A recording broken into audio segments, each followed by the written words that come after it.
매주 월수금 11시에 하는 안녕한가 저녁에 안전 빵빵입니다. 자, 그럼 세 번째, 이 주제가 여러분, 저희가 네 번째로는 이제 인민광장으로 만들려는 이 광화문을 이제 얘기를 할 거고요. 자, 세 번째 주제는 위기의 한국 경제. 야, 이거 정말 큰일 났습니다. 큰일 납니다. 네. 네. 지금 어제 이제 네. 한국은행이 지난해 그 경제 성장률 집계를 네. 했죠. 2.67%. 사실 우리나라의 경제 잠재 네. 성장률이 2.8에서 2.9% 정도입니다. 그런데 현재예요. 그런데 이게 지금 계속 잠재 성장률보다 떨어졌다는 것은 이제 완전 기진맥진한 상태다 이렇게 볼 수밖에 없는 것이죠. 지금 미국이 작년에 2.9%, 미국 우리나라보다 경제비가 몇 배 아닙니까? 그러니까요. 그런데 2.9% 했는데 우리가 못했고 전 세계 경제 평균 성장률이 지난해 3.7%였는데 거기에 1%도 떨어진.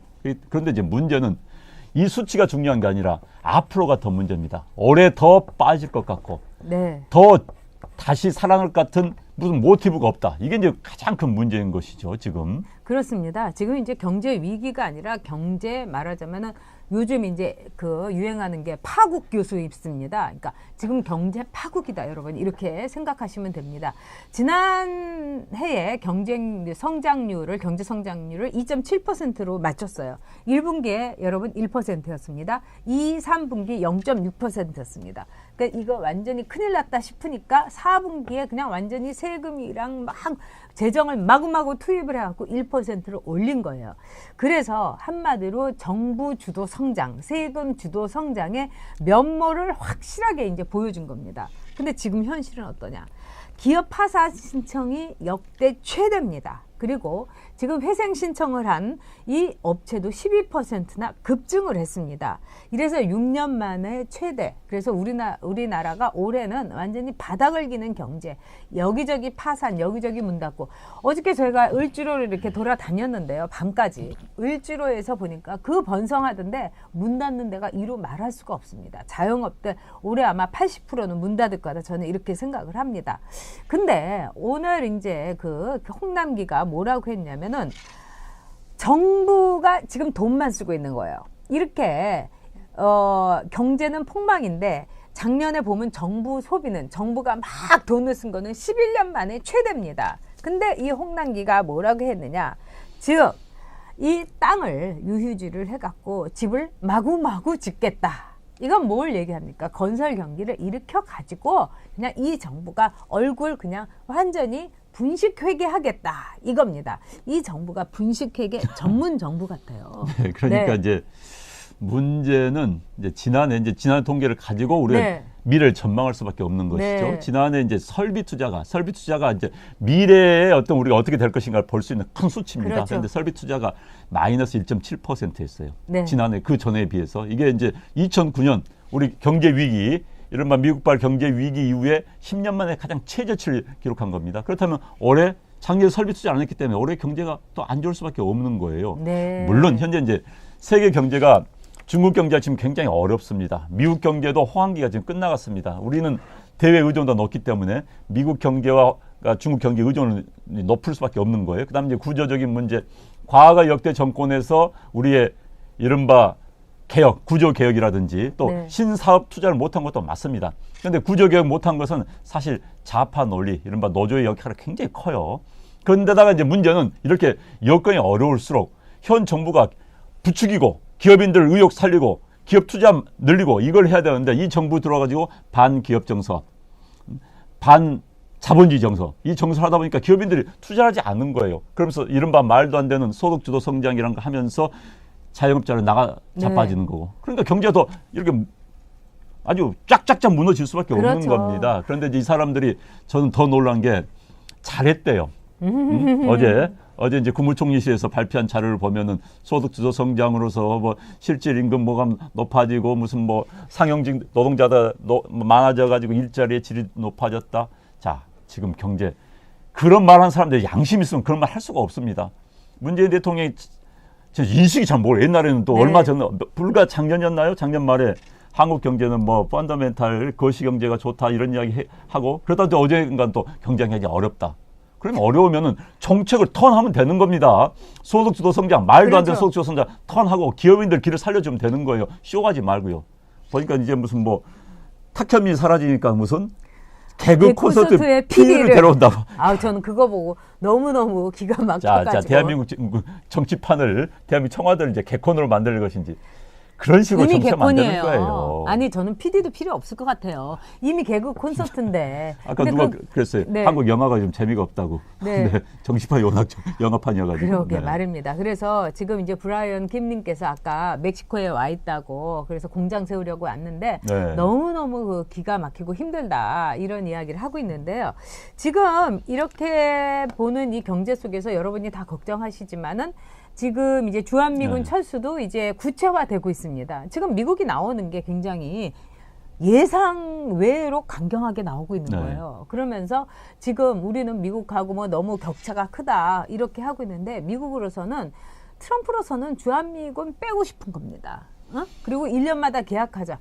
이것도 너무너무 무시무시한 거 아닙니까? 네. 그럼 우리 경제는 진짜 파국이 아니라 그냥 괴멸인 겁니다. 지금 저는 이제 현 네. 정부 어떤 의도를 가지고 있는지 모르겠어요. 이제 주한미군 방위비 분담금을 네. 현재 이제 트럼프 쪽에서는 밀리언, 그러니까 네. 10억 불, 네. 10억 불, 그러니까 우리 치면 이제 1조 한 2천억 정도, 그렇죠. 1조 1천 몇백억, 그게 마지노선이 하고 있다는 거예요. 우리는 이제 1조를 못 넘어선다, 이게 싸우는데, 현 정부 내에서 이걸 즐기는 사람도 있었다는 생각이 듭니다. 네. 미국과의 충돌을 하면서 봐라, 역시 우리가 미국과의 싸우고 미국한테 돈 줄 필요가 뭐가 있어, 자주국방해야지. 자, 미국 이런 기회에 내 모는 나가라고 하는 국민 여론을 만들 수도 있어 라고 생각하는 인간들이 제가 분명히 있습니다. 그래서 저는 지금 한미 그 미군 방위비 분담금 협상을 지금 예의주시하고 있습니다. 그렇습니다. 이 정부가 어떻게 끌고 나가는 건지, 어떻게 여론 플레이 할 것인지 잘 보고, 여러분도 잘 봐야 되는 겁니다. 지금 자칫 잘못하면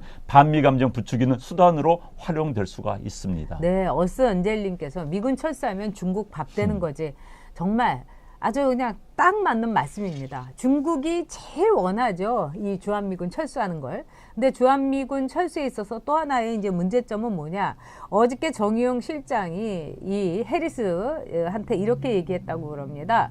아, 이게 국회에서 굉장히 반대가 심할 거라고. 그 반대는 누가 하겠습니까? 아마도 정의당하고 민주당이 하겠죠. 한국당이 하겠습니까? 요즘 바른미래당이 하겠습니까? 요즘 이 민평당도 완전히 돌아섰어요. 네, 네. 박지원 때문에. 그런 점에서 이 보니까 깝깝한 거죠. 저희들 그렇죠. 보더라도. 네. 좌파들의 말하자면 속내를 그대로 정의용 실장이 이제 드러낸 겁니다. 그렇기 때문에 이번에 분담금 뭐 9,999 뭐 이 선에서 끊더라도 빨리빨리 이거를 마무리해야지. 그러지 않으면 외국 기업들 절대로 우리나라에 투자도 안 하고 머무르지도 않습니다. 네. 네. 자, 우리 경제 이야기 해보도록 하겠습니다. 네. 물론 지난해 3만 달러를 넘어섰지요. 2.7%의 경제 성장을 속에서 이제 3만 1,000달러 정도가 됐다고 합니다. 물론 이건 뭐 우리가 경축할 만한 일입니다. 네. 물론 이게 문재인 정부가 잘해서가 아니라 한국 경제 추세 속에서 그렇게 될 수밖에 없었지요. 그런데 이제 문제는 3만 달러 되는데 진짜 4만 달러급의 진짜 선진국을 만들어야 되는데 이게 쉽지가 않다는 것이죠. 보통 이제 3만 달러에서 4만 달러 되는 게 지금 유럽에 있는 선진국들 같은 경우는 보통 한 5년에서 6년이 걸립니다. 그런데 우리는 지금 5년에서 6년 쉽지가 않지요. 그렇습니다. 그렇게 하기 위해서는 경제 성장률이 한 보통 3%가 넘어야지 한 5년 정도에 우리가 달성할 수가 있는데 네. 현재 분위기는 3%. 현재 반기업 정서, 현재 정부의 정책, 현재의 반성장 정책. 이 사람들이요, 성장이란 말이 좋은 건 알아요. 또 성장이란 말을 쓰면 국민 감정이 반한다는 거 압니다. 그래서 소득 주도 성장이라는 표현을 쓰고 있는데 그건 성장 정책 아니에요. 그건 분배 정책입니다. 소득 주도 분배 정책 이렇게 해야 되는 건데 성장 좋은 건 알아가지고 그러나 성장 정책을 써야 되는 겁니다. 우리나라는 아직은 경제를 더 파이를 키울 수밖에 없는 나라예요. 지금 우리나라에서 지금 나눠 먹자 아직은 어렵습니다. 물론 경제가 지금 어렵기 때문에 정말 가난한 사람이 더 피해를 받아요. 서민들 더 피해 받습니다. 그러나 서민들을 보호하면서 경제를 부흥시키는 우리 사이즈를 키우는 정책을 해야 되는데 이 사람들은 그 생각이 없이 일단 나눠 먹자. 나눠 먹을 게 있어야지 나눠 먹죠. 이게 네. 가장 큰 문제입니다. 그렇습니다. 이 브라이언님이 이러다가 신에치슨 라인 정책 나오는 거 아닌가요? 저는 이미 미국이 그 카드를 플랜 B로 갖고 있다고 생각이 듭니다. 그렇기 때문에 지금 이 상황 속에서 주한미군 감축 같은 거는 제가 보기에는 거의 확실하다 이렇게 봅니다. 이제 문제는 철수를 하느냐의 문제인데 이 철수는 막아야 될 텐데 이 정부에서는 아마도 얼마든지 철수해도 오케이 이러는 것 같습니다. 그리고 그 지지자들은 지금 스멀스멀하게 계속해서 나오고 있고요. 김정은이가 원하는 대로 지금 다 돌아가고 있지 않습니까? 말하자면 스몰 딜 되고 그러니까 최고의 협상자는 김정은이고 뭐 문재인 대통령은 나 구경꾼 아니라고 했는데 구경꾼이죠. 그것도 김정은 쪽에서 막 박수치고 있는 구경꾼입니다. 자, MC님께서 소득주도 성장 성공한 나라 있나요? 없습니다. 없습니다. 그리고 소득주도 성장이라는 거는 경제의 학책에도 나오지 않고 우리가 누가 암 걸렸다고 하면은 왜 민간요법 있지 않습니까? 뭐 산속에 들어가가지고 뭐 좋은 공기 마시고 뭐 굶고 이거가 마찬가지로 그런 민간요법 같은 하나의 이 논리도 아닌 허접한 논리다 이렇게 얘기를 경제학자들은 하고 있습니다, 여러분. 그러니까 지금 이제 우리 정부가 문재인 대통령이 지난번 기자회견에서 이런 이야기를 했죠. 대한민국이 전 세계에서 소득 불평등이 네. 가장 심한 나라다. 자, 우리가요. 물론 지금 소득 불평등이 가속화되고 있습니다. 이거 고쳐야 됩니다. 서민들이 정말 잘 살 수 있는 나라. 뭐 아주 부자, 아주 가난한 사람 차이가 없는 나라를 만들라는 게 우리의 목표고 인류는 그런 식으로 진보를 하기 위해서 노력해 왔습니다. 그런데 이제 현재 세계의 경제 구조, 정보가 한쪽으로 독점된 상태에서는 빈부격차가 전 세계적으로 가장 큰 문제예요. 스웨덴마저도 빈부격차 문제가 되고 있습니다. 미국 말할 것도 없고요. 그런데 이제 우리나라가 소득 격차 그렇게 큰 나라냐? 물론 고쳐야 됩니다. 제가 이 말씀 드리면 야, 그럼 우리는 뭐 소득 격차 가난한 사람 그대로 그 이야기가 아닙니다.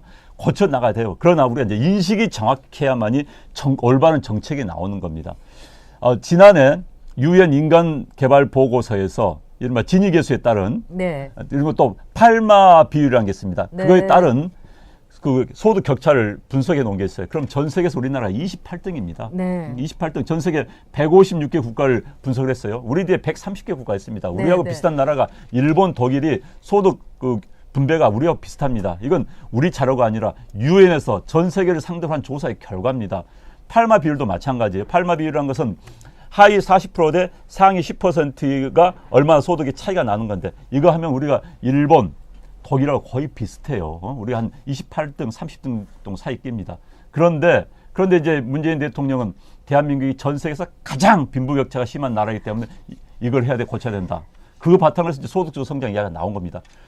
정확한 수치에 대한 정확한 팩트를 파악한 다음에 정책을 내서야 되는데 그런 잘못된 인식에서 정책을 한다니까 이상한 말도 안 되는 소득주도 성장 같은 이야기가 나오는 겁니다. 그래서 대통령이 잘못된 뉴스에서 벗어나야 되는 겁니다. 물론 소득 갭을 줄여야 되는 거 우리가 모두 노력해야 되는 거예요. 그러나 팩트는 알고 이야기를 해야 되는 겁니다. 네, 부산의 모 여성구청장이 이 복지로 다 재정을 하다가 이제 우리 구는 파산하겠다 이래가지고 문재인 대통령하고 뭐 통화를 했다 뭐 이런 말이 있는데요.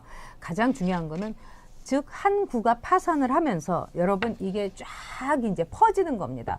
그 부산의 모 구가 파산을 하게 되면 부산시가 파산을 하는 거고요. 그 다음에 쭉쭉쭉쭉 올라와서 서울시도 파산하게 돼 있는 겁니다. 그렇기 때문에 지금 우리가 이렇게 하나의 그 말도 안 되는 소득 주도 성장이니 최저임금이니 이런 하나의 이 방파제 요게 구멍이 뚫리고 있는 겁니다. 그렇기 때문에 거기서 물이 나오면 그 다음에 한국 경제 끝나는 겁니다. 그럴 때 하나의 큰 이 역할을 해줄 수 있는 거 이게 바로 주한 미군의 존재인데요. 만약에 철수하게 된다면은 아마 끝일 겁니다. 그런 점에서 여러분들이 정말 제가 각자 도생하면서 이 연쇄 도미노를 우리가 막아야 된다 이런 생각이 듭니다. 문재인 대통령은요 지금요 신문도 안 봐요. 사람 말도 안 들어요. 텔레비전도 안 봐요. 오로지 자기 참모들의 기동량을 통해 가지고 잘 되고 있다. 허허허허 이렇게 가고 있는 겁니다. 저는 이게 제가 봤던 그 어떤 공포 영화보다도 무시무시한 겁니다. 드라큘라가 우리 목 이렇게 딱 잡아가지고 정말 피를 빨아먹고 있는데 잘못된 정책이야말로 드라큘라보다 더 빨리 우리를 완전히 좀비로 만들 수 있는 겁니다, 여러분. 지금 소득 격차가 우리가 OECD 국가 가운데 미국 다음으로 나쁘다고 했는데 이제 그게 기준점의 차이가 있습니다. 국가별로 기준점을. 그러니까 어느 나라는 통계가 늦게 나오기 때문에 2015년하고 17년 하는데 일단 우리는 2018년 유엔에서 낸 그 자료를 의존하는 게 가장 객관화된 자료를 할 수 있죠. 그런데 이제 누구는 뭐 우리나라 OECD 국가 가운데서 소득 격차가 우리 뒤로는 미국, 멕시코, 칠레, 터키. 그러니까 35개국 가운데서 31이다, 뭐 36개 가운데서 31이다 이런 이야기했는데 맞습니다. 우리가 그런데 이제 OECD 국가들이 유럽의 작은 나라들이 많기 때문에 OECD 국가 기준이라는 게 굉장히 힘든 기준이에요. 센 네. 기준입니다. 거기는 소득 균등이 잘 돼 있는 나라들이죠. 왜? 유럽은요 기본적으로 자본주의 시장 경제가 아니라 사회주의적 시장 경제를 쓰는 나라니까 우리하고 발전 모델 자체가 틀립니다. 우리도 이제 그런 식으로 가야 되겠죠. 어찌됐든. 그렇기 때문에. 근데 자꾸 이제 뭐 잘못된 통계를 가지고 우리가 미국 다음으로 안 좋다. 근데 그런 식으로 하시지 말고 통계 네. 정확히 볼 필요가 있습니다. 네. 네. 자, 감자 엄마님께서 연금 미리 받을 수 없나요? 아마 연금을 미리 받을 수는 없지만 일시분으로 받으실 수는 있는 겁니다. 그래서 제 주위 분들은 일시분으로 연금을 많이 받고 계세요. 그거는 이제 여러분들의 이제 선택입니다만 지금 이 정부가 이렇게 재정을 막 쏟아 부어 가지고 경제 성장률 이렇게 장난을 하는 분식 그 회계, 분식 통계를 하고 있다면은 정말 생각해 봐야 되는 거죠. 그러니까 왜냐면은 지금 뭐 남은 게 뭐가 있습니까? 그다음에 그 부산 여자구청장이 얘기했잖아요. 이거 망하게 생겼다고. 우리 재정 파탄 났다고. 이게 여러분들의 생각에 근거가 충분히 될 수가 결국 있습니다. 이제 네. 세금 주도 성장으로 지금 세금 때문에요 많은 사람들 스트레스 네. 많이 받아 합니다. 세금 많이 걷어가지고요. 그런데 세금은 펑펑 거치고 있습니다. 그래서 이제 올해도 전반기에 167조를 쏘아 붓겠다는 거 아니에요? 경제 살리려고. 근데 돈으로 세금으로 경제 살리는 것은 한계가 있습니다. 반짝입니다. 반짝. 그야말로 마약 주사, 몰핀 주사밖에 안 되는 거예요. 그 구조 개혁을 할 준비를 해야 되는데 구조 개혁은 안 됩니다. 왜 안 되는지 아세요?